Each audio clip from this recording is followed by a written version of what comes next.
Hi hello അസ്സലാമു അലൈക്കും. എല്ലാവർക്കും സുഖം തന്നെ എന്ന് വിചാരിക്കുന്നു. അപ്പോൾ ഞാനിന്നൊരു കുഞ്ഞു വ്ളോഗുമായിട്ടാണ് വന്നിട്ടുള്ളത്. അപ്പോൾ എല്ലാവരും വീഡിയോ സ്കിപ്പ് ചെയ്യാതെ തന്നെ മുഴുവനായി കാണാൻ ശ്രമിക്കുക. കണ്ടുകൊണ്ടിരിക്കുക വീഡിയോ ഇഷ്ടമായി ലൈക്ക് ചെയ്യാൻ ആരും മറക്കരുത്. അപ്പോൾ നേരെ വീഡിയോയിലോട്ടേക്ക് പോകാം.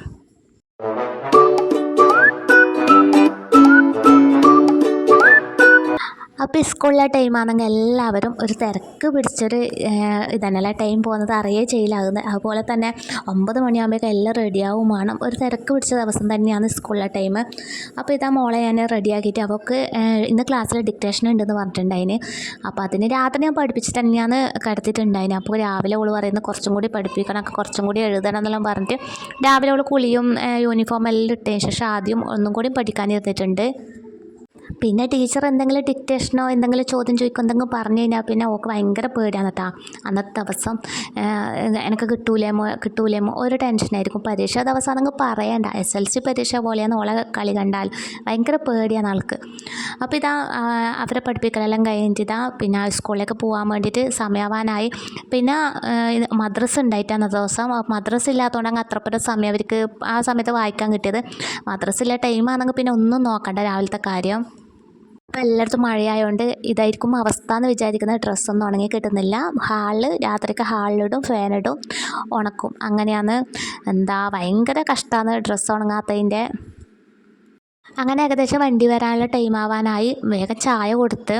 അപ്പോൾ ചായയുടെ കൂടെ നിന്ന് ദോശയും മുട്ടക്കറിയാണ് ഉണ്ടായത്. അപ്പം ആദ്യം പറഞ്ഞ പോലെ ഒറ്റക്ക് തന്നെ കഴിക്കുന്നു. പിന്നെ കുറച്ച് സമയം കഴിയുമ്പോൾ എന്തോരം മടി വന്ന് കഴിക്കൂല എന്ന് പറയുന്നത്. പിന്നെ അങ്ങനെ വാരി കൊടുത്ത്. ആൾക്ക് അങ്ങനത്തെ ഒരു സ്വഭാവമൊന്നുമില്ല, വാരി കൊടുക്കണം എന്നൊന്നുമില്ല, ഒറ്റക്ക് തന്നെ കഴിക്കും. പിന്നെ ചില സമയത്ത് ഒരു കൊഞ്ചൽ ആ ടൈം ഒന്ന് വാരി കൊടുക്കണം. മക്കൾക്കെല്ലാം കൊടുത്തിട്ട് ഞാനും അപ്പം തന്നെ ചായ കുടിച്ച്. എനിക്കും ചൂടോടെ ദോശ വേണം. അന്നേരം എനിക്ക് വേറെ കറിയൊന്നും വേണ്ട, ചൂടോടെ തന്നെ ദോശ ചായയുടെ കൂടെ തിന്നും. പിന്നെ ഇതാ ഞാൻ അവരെ ബോട്ടിലെല്ലാം വെള്ളമാക്കി കൊടുത്ത്. പിന്നെ 11 മണിക്ക് കഴിക്കാൻ വേണ്ടി ടിഫിൻ ബോക്സിൽ എന്തെങ്കിലും കൊടുക്കണം. ഞാൻ അധികം കായ് വാട്ടിയിട്ടാണ് കൊടുക്കൽ. പിന്നെ ഇത് അവരെ പറഞ്ഞയച്ചിട്ട് ഞാനിതാ നിലം തുടക്കുക. അടിച്ചു വാരലെല്ലാം കഴിഞ്ഞ് ഞാൻ പിന്നെ ഒന്ന് വീഡിയോ എടുത്ത് വെച്ചിട്ടാൽ ലെന്ത് കൂടുന്നതുകൊണ്ട് പിന്നെ നമ്മൾ നിലം തുടക്കുന്ന സമയത്ത് കുറച്ച് വിനാഗിരിയും അതുപോലെ തന്നെ ഉപ്പും ചേർത്ത് കൊടുത്താൽ എന്തെങ്കിലും പ്രാണികളെല്ലാം ഉണ്ടെങ്കിൽ ഇത് കൂട്ടി മിക്സാക്കി നമ്മൾ നിലം തുടച്ച് കഴിഞ്ഞാൽ അതിൻ്റെ ശല്യമെല്ലാം മാറിക്കിട്ടും. എപ്പം ചെയ്യുന്നത് നല്ലതല്ല, എന്നാലും ഒരു മാസത്തിലോ ആഴ്ചക്കോ നല്ലതാണ്. എന്തെങ്കിലും നിലത്ത് കറയലുണ്ടെങ്കിൽ ഇങ്ങനെ തുടച്ച് കഴിഞ്ഞാൽ അതെല്ലാം പെട്ടെന്ന് പോയി കിട്ടും. പിന്നെ അങ്ങനെ നിലമെല്ലാം തുടച്ച് കഴിഞ്ഞിട്ട് ഒരു വിശപ്പ് ചെറുങ്ങനെ എന്നും വന്ന്. പിന്നെ ഉമ്മ ദോശയുടെ മാവ് ബാക്കിയുണ്ടെങ്കിൽ ഒരുമിച്ച് ഇതുപോലെ ഉള്ളിയും തേങ്ങയിലും ഇട്ടിട്ട് ഒഴിക്കലുണ്ട്. അപ്പോൾ നല്ല ടേസ്റ്റാണ് ഇത് കഴിക്കാൻ വേണ്ടിയിട്ട് കേട്ടോ. അപ്പോൾ ബാക്കിയുണ്ടെങ്കിൽ ഇങ്ങനെ ചെയ്താൽ മതി. അപ്പോൾ ഞാനിതാ ഉള്ളൊരു പീസ് എടുത്ത് കഴിക്കുന്നത്. ഇത് കഴിച്ച് കഴിഞ്ഞാൽ ഒരു പ്രശ്നമുണ്ട്, നമുക്ക് വീണ്ടും വീണ്ടും കഴിക്കാൻ തോന്നും. തേങ്ങയും ഉള്ളിയും ടേസ്റ്റും ഉണ്ട്.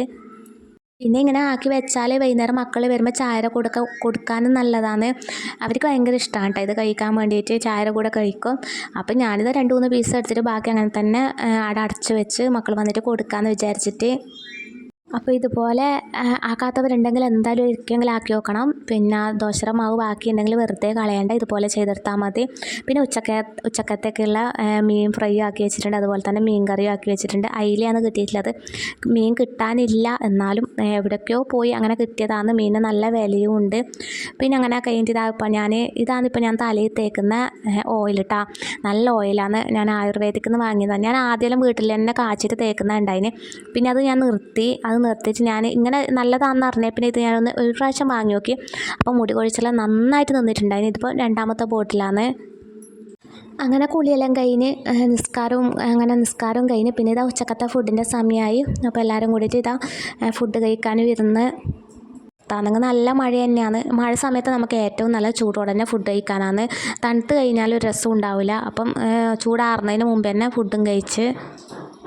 ഫുഡ് കഴിച്ചിട്ട് വേണം ഒരു സാധനം ആക്കാൻ വേണ്ടിയിട്ട്. മക്കൾക്ക് ഞാൻ കുറേ ദിവസമായി ഒരു സാധനമാക്കി കൊടുക്കാമെന്ന് പറയുന്നത്. അപ്പോൾ പഴം ഇരിപ്പുണ്ട്, അതിന് പഴം വേണം. ഇനി ആ പഴം അവിടെ വെച്ചാൽ കേടായി പോകും. അപ്പോൾ ഞാൻ പഴമുള്ള ടൈമിൽ തന്നെ അതാക്കി കൊടുക്കാമെന്ന് വിചാരിച്ച്. അപ്പോൾ ഇതാ ഞാൻ 2-3 അത്ര വേണമെങ്കിൽ നിങ്ങൾക്ക് പഴം എടുക്കാം. പഴം ഞാനിതുപോലെ നേരെ സൈസിൽ ഇതുപോലെ കട്ട് ചെയ്തിട്ട് എടുക്കുന്നുണ്ട്. കുറേ ദിവസമായി ഇതിൻ്റെ വീഡിയോ ഞാൻ ഇങ്ങനെ കാണുന്നു. അന്നേരേ വിചാരിക്കുന്നുണ്ട് ഇതാക്കിയിട്ട് ടേസ്റ്റ് അറിയണമെന്നുള്ളത്. പിന്നെ തന്നെ ഐസ്ക്രീം വേണം കേട്ടോ, വാനില ഐസ്ക്രീം വേണം. അപ്പോൾ ഞാനിന്ന് പുറത്ത് പോയ ഐസ്ക്രീം വാങ്ങിയിട്ടുണ്ടായിന്. ഇതാക്കണം എന്നുള്ളൊരു വിചാരം തന്നെ ഉണ്ടായിന്. അപ്പോൾ മക്കളോട് ഞാൻ അന്നേരേ പറയുന്നുണ്ട് ഇതാക്കിത്തരാമെന്ന്, ഇതിൻ്റെ ടേസ്റ്റ് അറിയാൻ വേണ്ടിയിട്ട്. നിങ്ങളെ വീട്ടിൽ എത്ര ആൾ ഉള്ളതെന്ന് വിചാരിച്ചാൽ അതുപോലെ പഴം എടുത്താൽ മതി. ഞാനിപ്പോൾ ഇവിടെ 3 പഴം എടുത്തിട്ടുണ്ടായിന്. 2 പഴം ആദ്യം കട്ട് ചെയ്ത്, പിന്നെ അത് പോരാന്ന് വിചാരിച്ചിട്ട് ഞാൻ ഒരു പഴം കൂടിയും കട്ട് ചെയ്ത് വെച്ചിട്ടുണ്ടായിന്. ഉണ്ടാക്കാൻ വേണ്ടിയിട്ട് ഒരു പണിയില്ല കേട്ടോ. ഒരു ഫ്രൈ പാൻ എടുത്തിട്ട് കുറച്ച് നല്ല നെയ്യ് ഉണ്ടെങ്കിൽ നല്ല നെയ്യ് ഒഴിച്ചാൽ മതി കേട്ടോ. ഞാനിപ്പോൾ ഇവിടെ വെളിച്ചെണ്ണയാണ് ഒഴിച്ച് കൊടുക്കുന്നത്. വെളിച്ചെണ്ണ ഒഴിച്ചിട്ട് ഒന്ന് ചൂടാക്കാൻ വെച്ചിട്ട് ആ കട്ട് ചെയ്ത് ഇതിലേക്ക് ഇട്ട് കൊടുത്താൽ മതി. നല്ലോണം ഫ്രൈ ആയ ശേഷം ഇതിലേക്ക് തേങ്ങ ഉണ്ടെങ്കിൽ തേങ്ങ കൂടി ഇട്ട് കൊടുക്കുക. അപ്പോൾ എൻ്റെ കയ്യിൽ തേങ്ങ ഉണ്ടായിട്ടാണ്, അപ്പോൾ ഞാൻ തേങ്ങ ഇട്ട് കൊടുക്കുന്നില്ല. പിന്നെ ഇതിൻ്റെ കൂടെ പഞ്ചസാരയല്ല ഇട്ട് കൊടുക്കുന്നത്, ബെല്ലാണ് ഇട്ട് കൊടുക്കുന്നത്. എൻ്റെ ചാനൽ ആദ്യമായി കാണുന്ന കൂട്ടുകാരനൊക്കെ ഒന്ന് സബ്സ്ക്രൈബ് ചെയ്ത് ബെല്ലൈക്കൺ എനേബിൾ ചെയ്ത് വെക്കണം. അതുപോലെ തന്നെ എൻ്റെ വീഡിയോ ഇഷ്ടമായാൽ ഫാമിലിക്കും ഫ്രണ്ട്സിനും ഒന്ന് ഷെയർ ചെയ്ത് കൊടുക്കണം. ഞാൻ ഒരുപാട് റെസിപ്പി വീഡിയോ എൻ്റെ ചാനൽ ഉൾപ്പെടുത്തിയിട്ടുണ്ട്. കാണാത്തവരുണ്ടെങ്കിൽ ഒന്ന് പോയി കാണാൻ സപ്പോർട്ട് ചെയ്യുക. മഴയിലായതുകൊണ്ട് പഴമെല്ലാം വാങ്ങിക്കഴിഞ്ഞാൽ പെട്ടെന്നാണ് കേടായി പോകുന്നത്, പെട്ടെന്ന് തൊലിയെല്ലാം കറുത്തു പോകുന്നുണ്ട്. അപ്പോൾ ഇത് ഇനിയും വെച്ച് കഴിഞ്ഞാൽ പിന്നെ ഒന്നിനും കൊള്ളൂല. അതുകൊണ്ടാണ് പിന്നെ ഇന്ന് തന്നെ വേഗം ഇത് ആക്കാമെന്ന് വിചാരിച്ചത്. നിങ്ങൾ ഇതുപോലെ എന്തായാലും ഉണ്ടാക്കി നോക്കിയില്ലെങ്കിൽ ഒരു പ്രാവശ്യം മക്കൾക്ക് എന്തായാലും ഉണ്ടാക്കി കൊടുക്കണേ. നല്ല ടേസ്റ്റ് വന്നിട്ട് ഇതിൻ്റെ ടേസ്റ്റ് പറഞ്ഞറിയിക്കാൻ പറ്റില്ല. നമുക്ക് വേറെ ഒന്നിനും ഇതിൻ്റെ ടേസ്റ്റ് കിട്ടുകയും ചെയ്യില്ല. നല്ല ടേസ്റ്റാണ്. അപ്പം ഇതിൻ്റെ കൂടെ ഞാനിതാ ബെല്ലം കുറച്ച് മതി, 2 ടേബിൾ സ്പൂൺ ബെല്ലം മതി പൊടിച്ചിട്ട് ചേർത്ത് കൊടുക്കുന്നുണ്ട്. പഞ്ചസാരേനെക്കാട്ടി നല്ലത് ബെല്ലാണ്. നമുക്ക് നല്ല മഴയിലെ സമയത്താണ് എന്തൊക്കെയോ കഴിക്കാൻ തോന്നൽ. അപ്പം എന്താണ് ഇത് ചൂടോടെ കഴിക്കുമ്പോൾ ടേസ്റ്റ്, തണുത്തിട്ട് കഴിക്കുന്നതിനെക്കാട്ടി ഇതാക്കിയ വളഞ്ഞ് കഴിക്കണം. അപ്പം മക്കൾ ഇപ്പോൾ സ്കൂൾ വിട്ട് വരുമ്പോഴൊക്കെ ആക്കുന്നെങ്കിൽ അവർ വന്നതിന് ശേഷം മാത്രം ആക്കുക. തണുത്ത് കഴിഞ്ഞാൽ ഒരു രസം കിട്ടൂല. ഐസ്ക്രീമൊന്നും ഇഷ്ടമില്ലാത്ത മക്കളില്ല. ഏത് മഴയത്തായാലും വെയിലത്തായാലും അവർക്ക് ഐസ്ക്രീം കൊടുത്താൽ ഇഷ്ടത്തോടെ കഴിക്കും. അതുപോലെ തന്നെ അതിൻ്റെ കൂടെ ഈ പഴം കൂടി ഒന്ന് ചേർത്ത് കൊടുത്തൊക്കെ നല്ലൊരു ടേസ്റ്റാണ്. മധുരം അധികം വേണ്ടെങ്കിൽ വെല്ലം ഒഴിവാക്കിയാൽ മതി. പഴവും ഐസ്ക്രീമും മധുരക്കുന്നത് തന്നെയാണ്. അപ്പം വെല്ലത്തിൻ്റെ ആവശ്യമില്ല. അപ്പം നമുക്കിവിടെ മധുരം ഇഷ്ടമാണ്, അതുകൊണ്ടാണ് ഞാൻ വെല്ലം കൂടി ആഡ് ചെയ്ത് കൊടുക്കുന്നത്. അപ്പോൾ സംഭവം ഇവിടെ റെഡി ആയിട്ടുണ്ട്. വെല്ലം ചേർക്കുമ്പോൾ കുറച്ചും കൂടി ടേസ്റ്റിയായി. പിന്നെ ഇതാ ഞാനൊരു പ്ലേറ്റിലേക്ക് മാറ്റി കൊടുക്കുന്നുണ്ട്. ഇതിൽ തേങ്ങ ഉണ്ടെങ്കിൽ തേങ്ങയും കൂടി ഇട്ട് കൊടുക്കണം കേട്ടോ. ആ തേങ്ങയും കൂടി ഇടുമ്പോൾ ഇതിൻ്റെ ടേസ്റ്റ് വേറെ ലെവലാണ്. അപ്പോൾ എൻ്റെ കയ്യിലിവിടെ തേങ്ങ ഇല്ലാത്തതുകൊണ്ട് ഞാൻ ഇട്ട് കൊടുത്തിട്ടില്ല. അപ്പോൾ ഇത് ഞാൻ ഒരു പാത്രത്തിലേക്ക് ഇട്ട് കൊടുക്കുന്നുണ്ട്. ഇതിൻ്റെ സൈഡിൽ ഞാൻ ഐസ്ക്രീമും കൊടുക്കുന്നുണ്ട്. വാനില ഐസ്ക്രീം തന്നെ വേണം. ഇത് തണുക്കൊന്നും വേണ്ട, തണുക്കുന്നതിന് മുമ്പ് തന്നെ ഇത് കഴിക്കണം, എന്നാലേ അതിൻ്റെ ടേസ്റ്റ് കിട്ടുമല്ലോ. അപ്പോൾ ഞാൻ ചെറിയ ബോൾ ഐസ്ക്രീം വാങ്ങിയതാണ്. ഇതിനായിട്ട് ഞാൻ വാങ്ങിയതാണ് ഇത് ഉണ്ടാക്കാൻ വേണ്ടിയിട്ട്. അപ്പോൾ ഞാൻ അധികം ഫ്രിഡ്ജിൽ ഐസ്ക്രീം അങ്ങനെ വാങ്ങി വെക്കയില്ല. മക്കളിങ്ങനെ എടുത്ത് കഴിക്കുന്നുണ്ട്. ഒന്നാമത് തണുപ്പല്ലേ. അപ്പോൾ ഞാൻ ഇതിനാവശ്യത്തിന് മാത്രം വാങ്ങി വെച്ചതാണ്.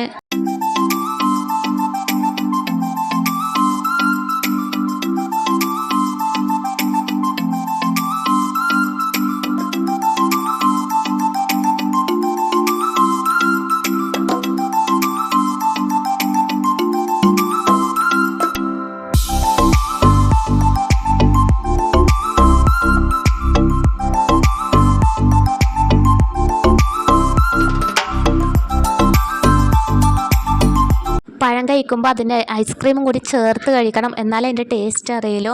അപ്പോൾ ഇതെല്ലാം റെഡിയാക്കിയിട്ട് ഞാൻ ഓൺലൈനിൽ ഒരു പർദ്ദ ബുക്ക് ചെയ്തിട്ടുണ്ടായിരുന്നു. അത് അപ്പം വന്നിട്ടുണ്ടായിരുന്നു. അപ്പോൾ ആദ്യം കിട്ടുന്നവരൊക്കെ ഭയങ്കര ടെൻഷനായിരുന്നു, രസം ഉണ്ടാവില്ലേ എന്നുള്ള ഒരിത് പർദ്ദ ആയതുകൊണ്ട്. അപ്പം കിട്ടുമ്പോഴേക്ക് സമാധാനമായത്. നല്ല രസമുണ്ട്, മോശമില്ല. അപ്പോൾ എൻ്റെ ഇന്നത്തെ വീഡിയോ ഇത്രയൊക്കെ ഉള്ളൂ. ഇന്നത്തെ വീഡിയോ നിങ്ങൾക്ക് എല്ലാവർക്കും ഇഷ്ടമായി എന്ന് കരുതുന്നു. ഇഷ്ടമായെങ്കിൽ ലൈക്ക് ചെയ്യാനും സബ്സ്ക്രൈബ് ചെയ്യാനും ആരും മറക്കരുത്. അപ്പോൾ ഇൻഷാ അല്ലാഹ് നല്ലൊരു വീഡിയോ ആയിട്ട് തന്നെ വീണ്ടും വരും. അതുവരേക്കും ബായ്.